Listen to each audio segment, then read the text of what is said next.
All right, good morning, everyone, and welcome to this parallel session 5 on indicators, targets, and data, where we will explore some methods and data and approaches to monitor Europe's resource flows and stocks, and also tackle this issue of defining targets or benchmarking resource uses, for instance, against the planetary boundaries. My name is Philipp Nuss. I'm a researcher with the German Environment Agency, and I welcome you this morning as the session host. I'm very glad that we have 4 very interesting speakers here this morning with us. The first presentation in this session will be by Niels Brown, who is a statistical officer with Statistics Sweden.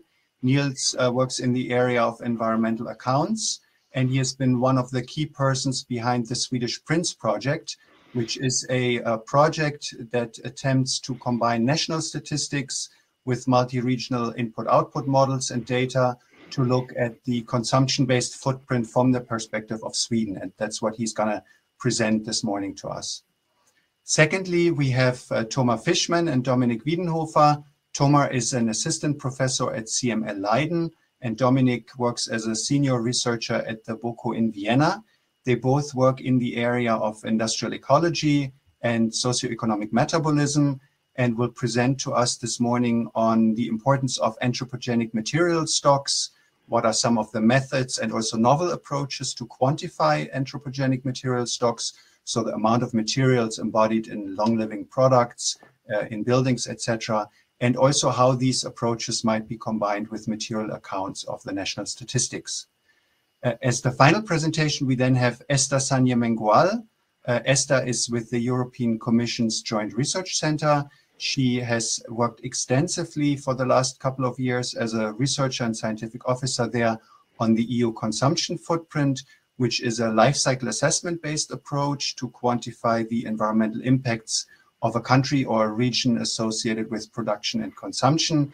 And Esther will present on this, on these projects and this approach, and then also highlight how the consumption footprint could be benchmarked against planetary boundaries, which will get us a bit into this discussion on targets as well. Each of the presentations this morning will be about 10 to 12 minutes, and then we'll have a couple of minutes for questions afterwards. If you're watching this webinar, please submit your questions as the webinar proceeds using the chat function, and then we'll pick them up and maybe internally sort them already a little bit and pose some of these to the speakers. Before we get started, I just want to show you this one slide to put this topic of resource and circular economy monitoring a little bit into the policy context. Monitoring natural resources and resource use is, of course, a central part of the German resource efficiency program in Germany, PROGRESS in short, which aims at the more sustainable use and governance of natural resources. The program itself focuses very much in the current form on raw materials, but the resource definition that we are using at the agency is a bit more broader than this, namely to also look, in addition to raw materials, at water use, land use, and also at the output side, at the emissions into environmental media, and also the ecosystem services or the sink function, etc., that nature provides to us. You can see here the current indicators in PROGRESS 3 from 2020, which are very much focused, as I said, on material flows and a little bit on stocks. But the program also highlights that there is a necessity for future indicator developments, for instance, to cover additional resource categories and environmental implications, also to look at this overarching goal of double decoupling economic growth from resource consumption and the associated environmental impacts, to also make use of footprint indicators whenever possible in order to avoid outsourcing of environmental impacts and resource uses to other countries, to improve the underlying database. This pertains, for instance, also to this topic of material stocks, how to quantify these, how to have a good database for these, and to develop science-based targets. Of course, all of these needs are also highlighted in various other policy documents. The UNEP International Resource Panel works extensively on this. At the G7 level, the Berlin Roadmap highlights some of these issues. And at EU level, as Esther will highlight later on, these topics are, of course, also high on the political agenda. So in that sense, I think, and I hope the presentations this morning will be interesting to you. will start up now with Niels Brown, who will focus on the Prince project and on the consumption-based footprints related to that. So I'll unshare my screen, Niels, and then you can take over from here. Thank you very much. Of course. Let me just...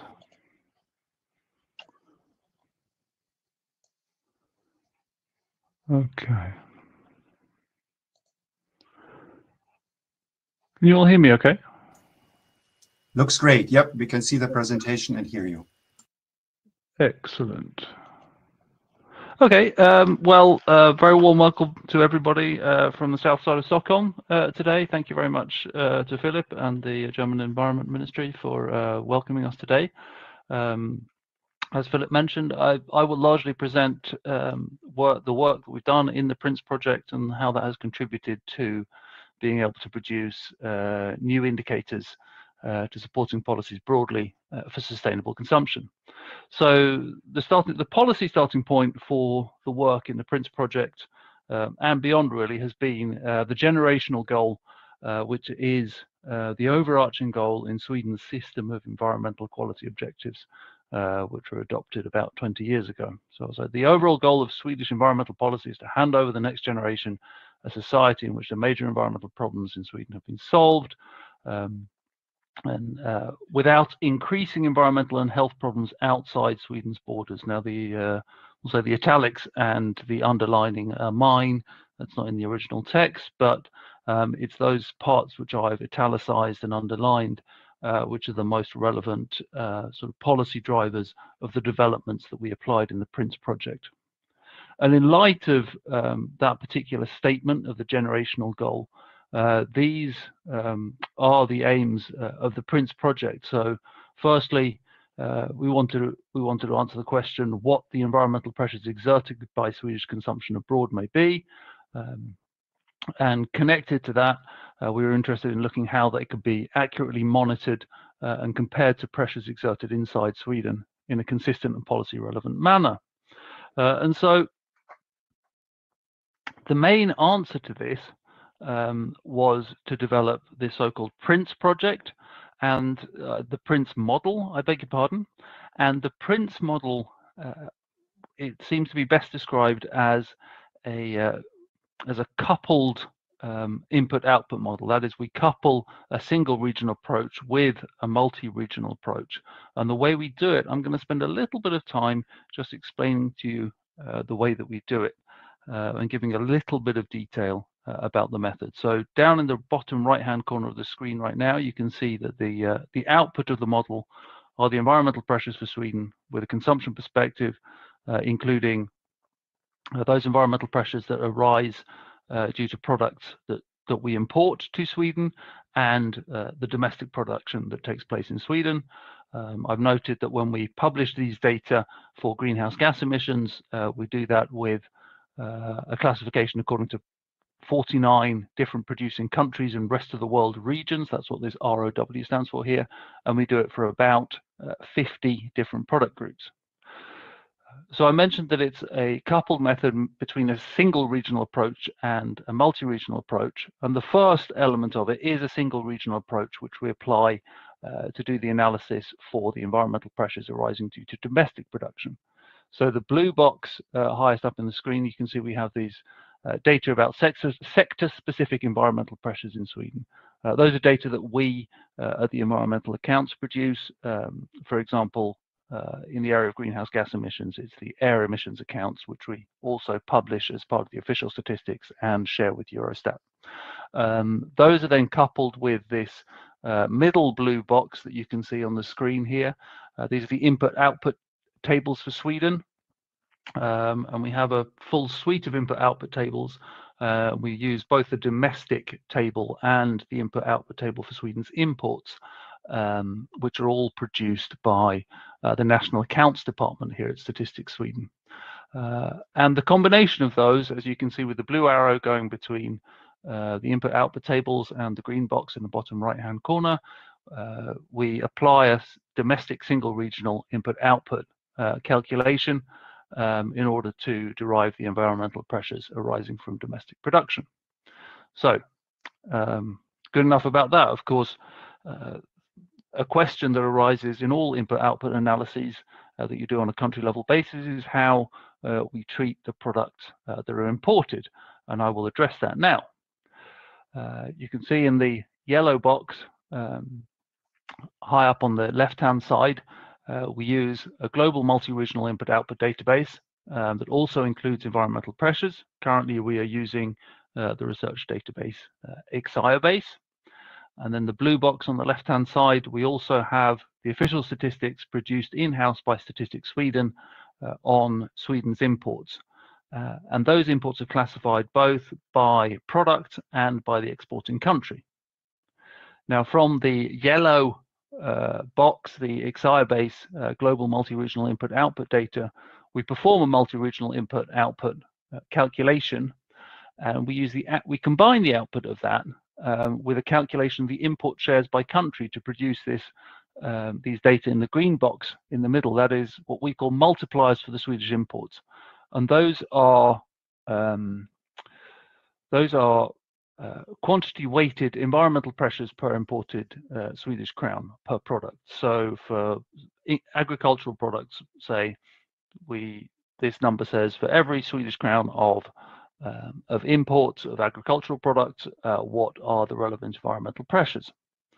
Now, once we have that, we use these data in the green box in the middle of the screen as an input into the input-output data tables for Sweden, so we know how the imported products are used in the Swedish economy, either going to final use or to intermediate use. And then once we've done that, we can also apply a further single regional input-output calculations for Sweden's imports, and we have the green arrow pointing down to the output box at the bottom, showing the way that we calculate the environmental pressures arising from imported products. So I hope that gives you an idea of the kind of method that we use and how it may be similar or it may differ from other input-output methods that are being used for the same purposes. I want in the next slides to give you some examples of the results that we've derived. I like this figure. It's a figure which has actually been produced by the Swedish Environmental Protection Agency, which shows a Sankey diagram of the balance of greenhouse gas emissions from Sweden's economy. And you can see on the left-hand side we have the area of production, and that is domestic production, and according to these data, it gives rise to 57 megatons of greenhouse gas equivalents. We also have as an input into the economy, we have imports. The imports give rise to 97 megatons. And we see the box in the middle, and those are the emissions arising from the total final demand, which incorporates both products that are exported from Sweden and all the products that are consumed in Sweden. And that gives rise to 154 megatons. And then you can see on the right-hand side, we see the emissions from a demand-based perspective, and you can see that the consumption-based emissions amount to 82 megatons of greenhouse gas emissions, where you can see that roughly 60% of those emissions are those that arise from products that are imported, and it's slightly less in total for emissions due to exported products, but we can see that there's a very large dominance of emissions arising from imported production in products that Sweden exports. So that's one idea of how we apply and use these data to connect with other data and give a more complete picture of greenhouse gas emissions. In the next slide, I want to sort of broaden out the perspective a little bit and showing you some results for an experimental time series that we produced as a result of the PRINCE2 project. And this is for consumption-based use of agricultural antibiotics. As an example of another indicator that we can produce. And I think what is most interesting here, to summarize briefly, is that we can see that there has been a reduction in the total consumption-based use of antibiotics by about 50% between 2008 and 2019. And there is a certain amount of policy background as to why we are seeing that. And it's nice to see a positive development, of course. The final results, I just want to flash up on the screen a table which was also part of the PRINCE2 report that came out a few months ago. These are data which are being produced by our colleagues at the Stockholm Environment Institute in York in the United Kingdom, to show another example of an application of the model. In this case, we are looking at specifically biodiversity. And from the biodiversity perspective that they have applied, you can also see that the environmental pressures arising overseas do tend to be larger than those arising due to Swedish production from the biodiversity perspective. This again is an experimental data that we've produced as part of the PRINCE2 project. So before saying anything more, I can conclude and say we do have plans to further develop the work that we're doing right now. Currently, there is a significant policy interest in consumption-based greenhouse gas emissions in Sweden. This can be summed up with the report that was published by the Cross-Parliamentary Committee on the Environmental Quality Objectives, which came out a few months ago.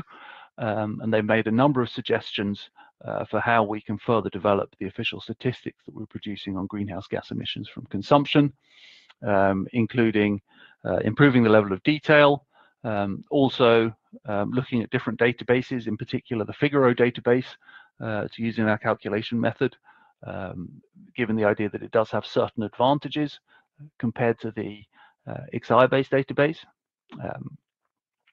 There is also a significant policy interest in measuring the climate impacts of Sweden's exports, which is another very interesting issue, and I hope to get the chance to discuss that more later.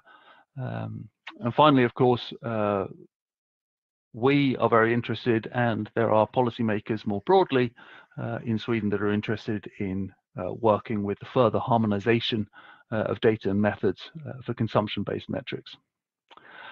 Beyond that, we are also looking at broader areas, and one area that has been discussed somewhat, certainly from an analytical perspective, is looking more broadly than, well, simply the triple planetary crisis of greenhouse gas emissions, biodiversity loss, and pollution, and considering issues, for example, of energy security that are rising on the policy interest scale as we speak. With that, I'll happily hand back to Philip. Thank you very much. I look forward to hearing your questions. Thank you very much, Niels, for this concise and very nice overview of the PRINCE project. I think it's a very interesting project because you are trying to do this being at the statistical office within the policy realm or with a direct connection to policy making. So this is, of course, very relevant for us also as the German Environment Agency. I don't see a lot of questions here in the chat. I hope I don't miss anything here. So let me ask you two. I think we have time for two quick questions. One of them is that you mentioned, I think in discussions we had earlier, that Sweden's political parties are currently discussing to include consumption-based emissions within their climate targets. And of course, for this, you need robust data sets, robust models, if that would be the case. And this touches a little bit on your conclusion slide. How are you ensuring that future updates of Exiobase would be guaranteed? This touches maybe a bit on your point going towards the Figaro database, but maybe you can elaborate a little bit on that. Of course, yeah. This is certainly a large issue. From the perspective of producing the time series, we have been using Exiobase, I think, since well, my predecessors ultimately started working with the PRINCE model. And the good things about Exiobase is that it's been produced by a consortium of European-based researchers. It's received European funding. It has been specifically developed with a view to performing environmental analyses. So it does have a high level of disaggregation. We judge that the database itself has a high level of quality, thanks to the fact that it's been worked on by leading European researchers, and thanks to the fact that its findings have been published in peer-reviewed scientific journals of high quality. We are very grateful that we have very good contact with the producers of the data. All experience shows that it has been updated yearly since it's been produced, and that has been key to us being able to produce and update the data. Now, of course, that having been said, we are also likewise aware of the fact that there is not an institutional mandate for updating the XIBase database, and that databases with an institutional mandate and also using high quality input data therefore are qualitatively different and have an advantage. And it's in light of that that we are planning, we've applied for funding from the European Commission to be able to look into the possibility of using the Figaro dataset in our production, and that's something which producers are very interested in. If there are no more questions, I can certainly say some more about the quality issues which we've looked at. When we do produce the data, we do see a variability in the time series, and that variability we see overwhelmingly arises in the calculation of the pressures arising due to Sweden's imports, and variations in the input data. We are happy that we've been able to improve our understanding and improve the quality of the data in that area. And as we note in our quality reports on the statistics, one of the areas where where we see the greatest variability is actually in non-carbon dioxide emissions of greenhouse gases in fossil fuel supply chains. And I think here that the uncertainty surrounding those emissions is not limited to an uncertainty in the modeling methods that we have at Statistics Sweden. Rather more broadly, it's a highly uncertain method. It's a highly uncertain area of the emission statistics compared to other areas.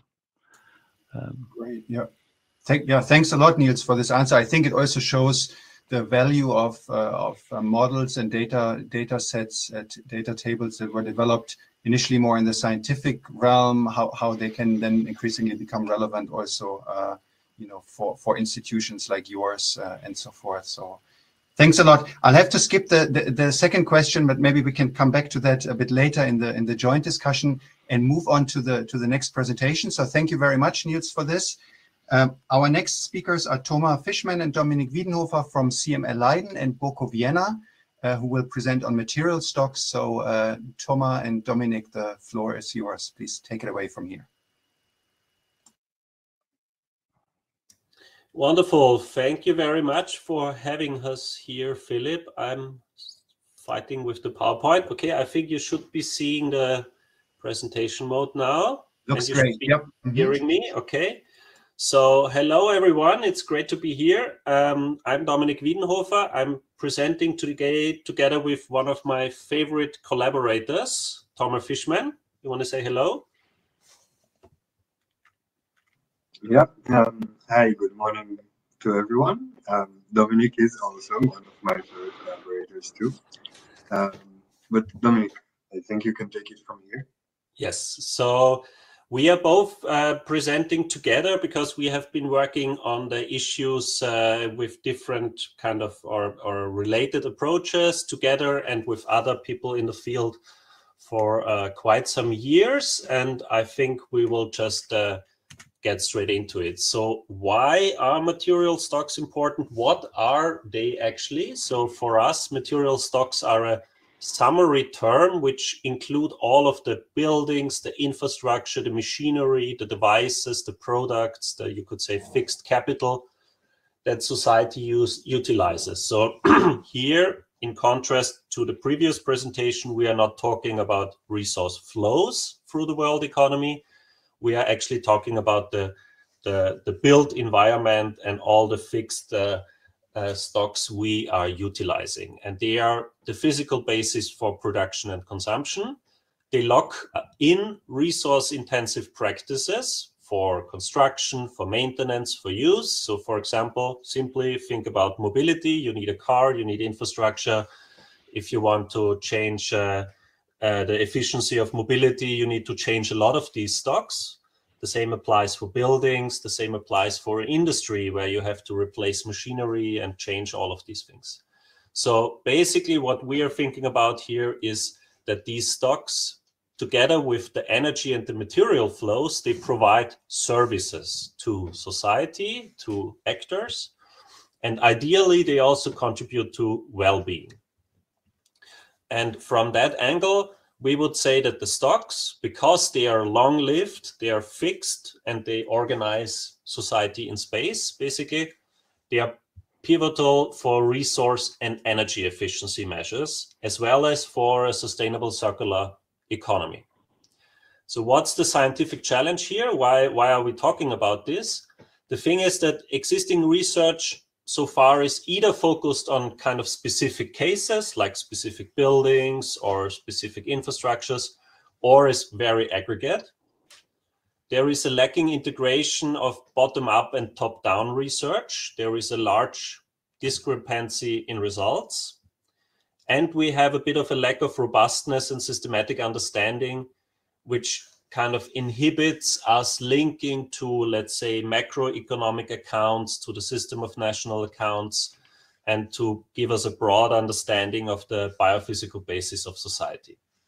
This is because often system boundaries are different. So here we want to showcase recent progress that we are involved in, which tries to tackle these challenges and kind of contribute to a more systematic understanding, so we can actually take this forward also into more robust policy relevant indicators. So a systematic and comprehensive assessment is necessary. For us, this means looking at fossil fuels, biomass, all the metals, and the non-metallic minerals. So this is the classic economy-wide material flow accounting perspective, looking at all the major resource flows at a relatively high level of detail. These are kind of the aggregate categories that you would then see in figures, but behind that there is much more detailed data.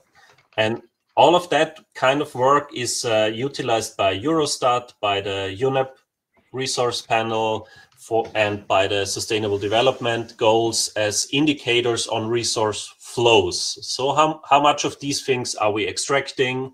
How efficient are we in utilizing them? And so forth. And Tomer and I, we have been working for the last 10 years on the question of stocks. So if you think about the classical economy-wide material flow accounting perspective, you would see a figure like the one I'm showing here. So this is about imports, domestic extraction, exports. And then there is a little bit of a gray area in the middle where we say this is the entire economy, but we don't know enough about it. Ideally, we would be able to look at stock changes and material stocks also. Tomer and I, we have been developing a fully consistent extension to this economy-wide framework. So we basically opened up this black box. We discern material and energy use. We look at stock building. We look at waste management. And therefore, we can really close the mass balance and get a fully stock flow consistent perspective on socioeconomic systems. With this kind of method, we have published a few papers. Some of them are shown here. We have been doing this in a combination of accounting and MATLAB modeling. We do uncertainty assessments. We use Monte Carlo simulations and stuff like that to get a grip on the uncertainty ranges going on. And this has been a very useful first step. But recently, in the last few years, we have been working on a new version of this model, which is also, I think, the reason why Philip invited us here. So this is the MESO model version 2, which gives us more detailed insights. So the figure here basically covers the same system, but as you can see, it looks much more complex. There is much more processes, trade flows, waste, recycling potentials, lots of things going on, but still consistent with an economy-wide perspective as you would find it in Eurostat statistics, for example. And with that kind of modeling, we are currently finalizing our work to have a global country-level database for the last 150 years, and it's going to be released next year, and there will be papers coming out working on that database. So that's our first approach of kind of tackling this question of how can we look at stocks more comprehensively and look at the energy and resource efficiency implications. What you can then do with that kind of data is we looked at the circularity of the global economy. So here you can see on the left-hand side, that's a Sankey diagram. So all the colorful flows are in proportion to each other. These are gigatons of material use per year. You can see the extraction on the left-hand side. You see an estimate of how much of these materials go into stocks, how much are for other energy uses. You can see the downcycling flows. So these are interesting analysis on the global scale. What we also do with this kind of framework and with this kind of stock flow consistent perspective is that we have, together with Philip, developed policy relevant indicators on the circular economy. So here you can see a European level analysis where we look at, on the left-hand side, total resource use in the economy. We look at how much of these resources are actually coming from circular processes, how much of them are ecologically circular, how much of them are socioeconomically circular. And we can also look very comprehensively at the so-called output side of the economy, so all the waste and the emissions, and assess how much of them are circular. So this is these are the indicators that are also used. So the European Union calls them circular material use rate, and you can find that kind of data in the Eurostat accounts and in the policy documents. We want to develop this further and give a little bit more insights here, but that's projects that have just started. Now I'm moving further to the next way we are dealing with the question of stocks, and with that I'm handing over to Tomer. Thank you, Dominic. Once we know the stocks that we currently have, we can start asking questions about what their roles will be in the future in regards to both improving resource efficiency, the way that we use these materials, and what they provide us with, and also what their impacts are on climate change and reducing their impacts. This is something that we did, for instance, in the example here, a report that we did for the International Resource Panel of UNEP, in which we looked at sector-specific resource efficiency opportunities for housing and for private transportation, looking into the future, because once we take the stocks into account, we can start asking questions. For instance, extending the lifetime, the useful lifetime of buildings means a reduction in material flows, less need for materials to replace existing buildings that get demolished, for instance, less construction and demolition waste to deal with, or at least it gets pushed into the future. On the other hand, it might mean that we're locked in with stocks of buildings that might not be as energy efficient as we would like them to be. So what would be the trade-offs? Which options or strategies would be better? This is something that we can see here in the next slide. In the case of, for instance, the G7 countries, employing material efficiency strategies can lead to a very big reduction of life cycle emissions from homes by 2050. And in the next slide, we can see a breakdown of which of these strategies will be more efficient. If we look at the next slide, we can see that the more intensive use strategy, which means using what we've already got in a more intensive way, would be a very, very efficient strategy to reduce overall life cycle greenhouse gas emissions from the housing sector in the G7 countries. And that is found to be more meaningful than, say, reducing the materials that we use in buildings or substituting materials like more emission producing materials like concrete and replacing them with timber and so forth. So these types of future looking assessments and comparing these different scenarios with them are only enabled once we have a better understanding of the material stocks, but also where they are used and in what way, now and in the future.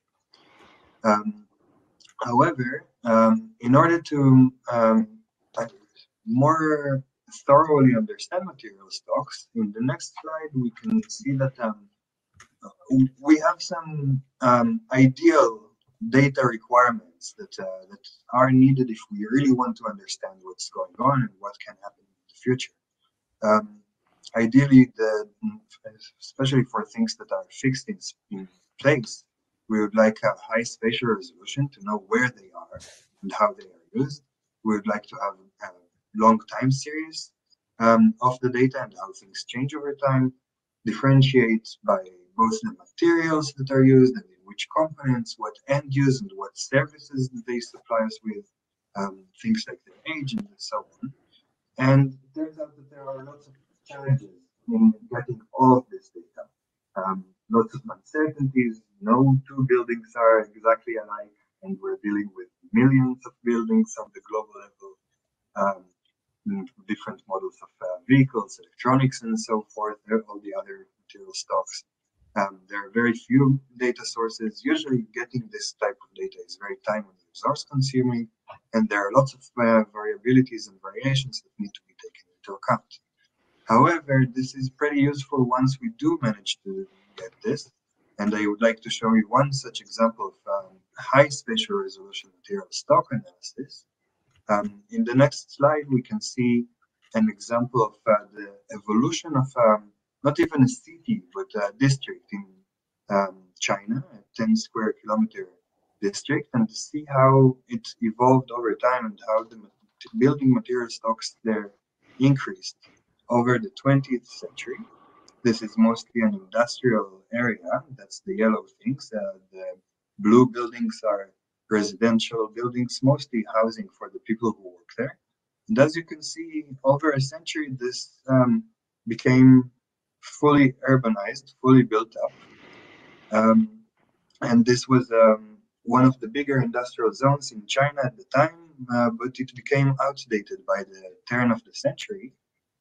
We can also see the statistics here on the right-hand side. There was basically no more space to build. But this being China, over the next 10 years, we can see that this area went through a complete overhaul, complete urban renewal, and the industrial zone was completely replaced by high-rise residential buildings and commercial buildings to accompany it, and completely changed the nature of the area. We can see on the right how the composition of the materials that are in use have also changed, how the number of buildings and the things that they supply people with have dramatically changed over a very short period of time. Once we have this information, we can also derive from it a lot of other types of information, which we can see in the next slides, such as estimating the survival curve and the ages and when these buildings reached their end of life. Turns out that some buildings had a lifespan of about 9 or 10 years, which is not what we would like to have for buildings. This kind of information is therefore very, very useful and provides us with a lot of other insights that we would otherwise not be able to discuss. However, this requires a lot of information and a lot of data and analysis that is very hard to obtain on a high level of coverage, more than just a small area like this. It involved scanning old maps and analyzing the current status on the ground. And in order to cover more of the world, of the material stocks of the world, we need to find other approaches. As you can see, there is very little coverage in general of material stocks which are spatially explicit around the world. Some continents have complete gaps. And in order to fill in these gaps, we now start employing more and more remote sensing data. Here's one example. What we see here is a city, Dominic's city, in fact, this is Vienna. And we can see the buildings here, but we employ rather not the data that is captured by satellites during the day, but rather during the night. At night, cities emit light, and we can find correlations which are not linear, not exactly direct, but relations between the light that is emitted at night and the amount of material stocks that these lights represent, basically. We do this by splitting the locations into different urban cells. That's in the next click.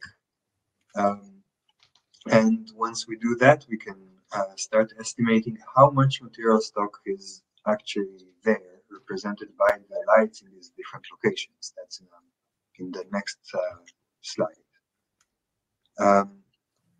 And when we do that, recently we have made such an assessment using this type of information for the entirety of Europe. And we can then start seeing that different spatial patterns emerge. For instance, some places have, like Paris on the top left here, have very condensed material stocks, very densely built up. In comparison, Milan in the bottom left has more or less the same amount of material stocks, but much more spread out and much less condensed. And then cities in towards the center or the west of Europe are more spread out. They have a very condensed center and a spoked wheel kind of structure to their material stocks. This enables us to start asking questions like, why do some cities utilize their material stocks in more efficient ways? Why in some places there is less material stock per person, and yet the quality of life might be better? And are these relations there by with some underlying rules or structures or not? Which is something that we're now actively working on, in parallel to expanding this type of stock estimation to the rest of the world. In the next slide, we can maybe do a short conclusion here. In regards to the material stocks, this field has been evolving very rapidly and increasing a lot in the last few years with all the different approaches that we have shown here. There are still lots of inconsistencies, no standardization, no harmonization, which is something else we try to improve. Dominic, maybe you want to talk a bit more about the EWMFA approach here and take over from me for the next few bullet points. Yes, thank you, Tamer. So in regards to the approaches which aim to remain consistent with economy-wide MFA, which I showed in the beginning, Tamer and I, we have developed the appropriate methods for that angle also, and we are currently finalizing global country level data. The thing is that this is a kind of top-down modeling, which where there is a trade-off between remaining consistent, having a global coverage, but therefore not having as much detail as one would maybe have. So we cannot produce maps from that, for example, and we need bottom-up detailed estimates to kind of make sure that the estimates are consistent. And as Tamer mentioned, they are not at the moment. So I think this is a challenge for the field to really improve the methods and harmonize our results to make sure that we are kind of having consistent estimates and therefore consistent indicators to be derived from that kind of work. Because if you think about, for example, the circular economy or other resource efficiency strategies, we need a consistent picture to be able to really understand what strategies are beneficial, what the trade-offs are, what the synergies are. So I think in that sense, I see a lot of complementarity between these approaches. That's why we also decided to give you a little bit of a showcase right through the different ways stock flow relations are being investigated at the moment.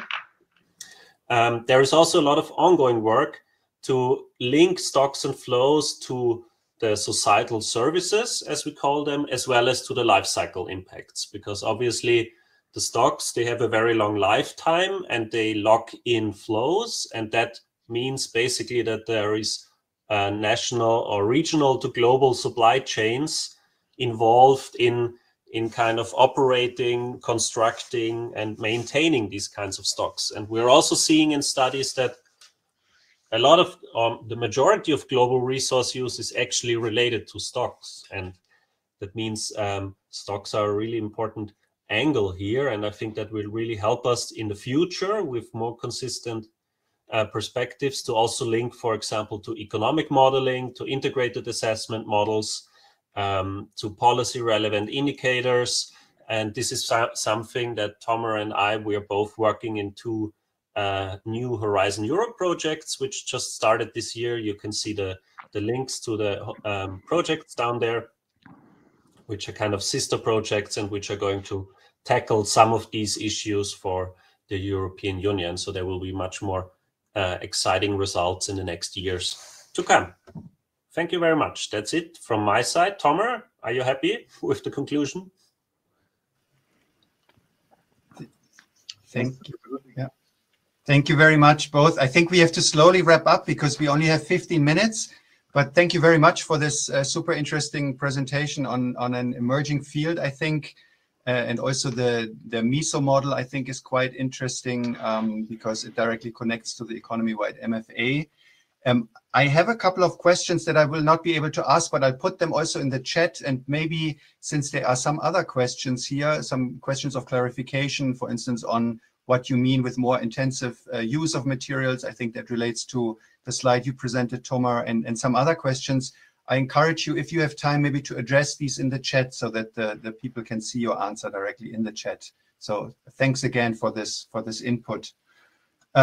I will want to move on to the last presentation, which is by Esther Sanje from the JRC, and she will present on the EU consumption footprint, its use in EU policies, and also the linkages to the planetary boundaries framework. And at the same time, I have a quick question to the organizer. Is it fine if we go a few minutes longer than I think we have until 11:45, since there's a lunch break? Maybe you can tell us the answer also in the chat. Thank you very much. So Esther, the floor is yours. Thank you so much, Philip. So as advanced, I will talk about how at the JRC and at the European Commission, we have been working on developing the consumption footprint indicator and how we have related this indicator with the planetary boundaries in order to move from a relative assessment to an absolute sustainability assessment of the impacts due to consumption. So very quickly, what the lifecycle assessment team does at the JRC, we are hosting the European platform on lifecycle assessment and supporting DG Environment in the development on the environmental footprint. And in a nutshell, what we do is to further develop methods and tools based on lifecycle assessment to support policy officers, including also training policy officers on LCA for their use along the policy cycle. So very quickly, as a reminder, what is life cycle thinking, or what is LCA based on, is on assessing the entire life cycle of products, considering all the resources used and the emissions to the environment along all the stages from the design and the resource extraction to the management at the end of life, which could be either disposal or alternative pathways like recycling or reusing. So life cycle thinking and LCA has become central in the European Green Deal, in the EU policy, by highlighting the relevance of considering the entire supply chain in the policy measures, and also having a consumption perspective meaning that we need to consider not only what's happening within the EU territory, but also what the EU is responsible in terms of impacts taking place in third countries that could be through imported products and services. Examples of these are the circular economy or the farm-to-fork strategy. At the JRC and the Commission, we have been working on developing, implementing tools to use LCA as the basis to support the European Green Deal and reaching its ambitions. One of them being the environmental footprint, focusing more on comparing product A with product B. Then we have also developed at the JRC a framework including the consumption footprint and the domestic footprint to assess at the macro scale the impacts of EU consumption and production. And based on the consumption footprint, this can be downscaled to the individual to assess their consumer footprint in order to assess the impacts of individual consumption of the EU citizens. So if we explain briefly how is the consumption footprint indicator and the basis of the calculation, the consumption footprint is a full bottom-up indicator that aims at assessing the environmental impacts of the consumption patterns at the EU and the EU countries. It's a bottom-up approach that is based then in the assessment of individual representative products. At the moment, we have around 165 products representing 5 main areas of consumption that you can see here listed. And for each of these representative products, there are 2 main steps. One is to calculate the consumption intensity based on consumption statistics. And once we know how much it is consumed per year and country, we can then couple this amount with the individual environmental impact. This environmental impact of a given representative product is based on a process-based life cycle assessment, which compiles the full inventory of resources used and emissions to the environment that happens along the entire supply chain and life cycle of the product. This is evaluated with the environmental footprint impact assessment method, which means that we evaluate 16 different impact categories from climate change to land use or freshwater ecotoxicity. They can also be normalized and weighted into a single weighted score to facilitate the communication. At the initial stages of developing the consumption footprint, the JRC developed also a comparative evaluation between a bottom-up approach, the one that has been then used for the consumption footprint, with a top-down approach based on exio-based. Both approaches have both advantages and shortcomings, but in general, I wanted to highlight here that both the consumption footprint bottom-up and exio-based were showing the same messages in terms of trends along time, and also on the hotspots and how the main areas of consumption are contributing to the overall consumption footprint.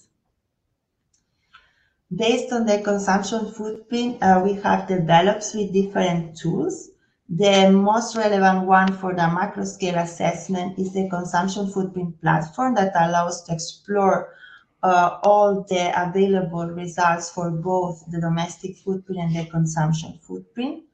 For the individual citizen, we have also developed the consumer footprint calculator so that they can enter information on their own consumption patterns and explore their environmental impacts and learn potential changes that they could do towards more sustainable lifestyles.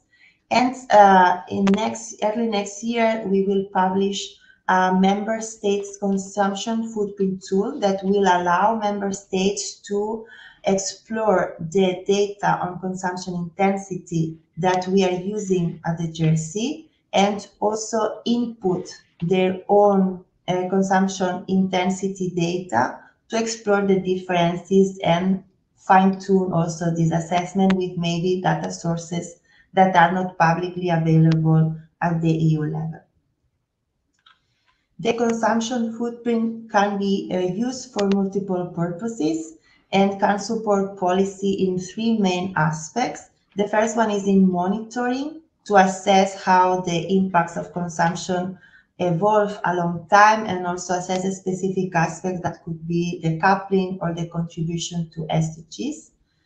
It can also support policy in identifying hotspots, for example, when designing the policy measures. And being a bottom-up approach, it has the advantage to go into the detail of products, life cycle stages, and substances. We can link also with the planetary boundaries and the SDGs, and we can compare also domestic and consumption to differentiate what's happening within the EU and in third countries. And the last main area of support, also an advantage of a bottom-up approach, is testing scenarios with the detail that we can test specific eco-innovations happening along the life cycle of the products, which is relevant to, for example, test policy scenarios. And as shown with the consumer footprint calculator, we can evaluate also different lifestyles and consumption patterns. And there is a relevant step in changing from relative to absolute sustainability assessment. This is the results of the domestic footprint and the consumption footprint since 2010, compared with the evolution of the gross domestic product.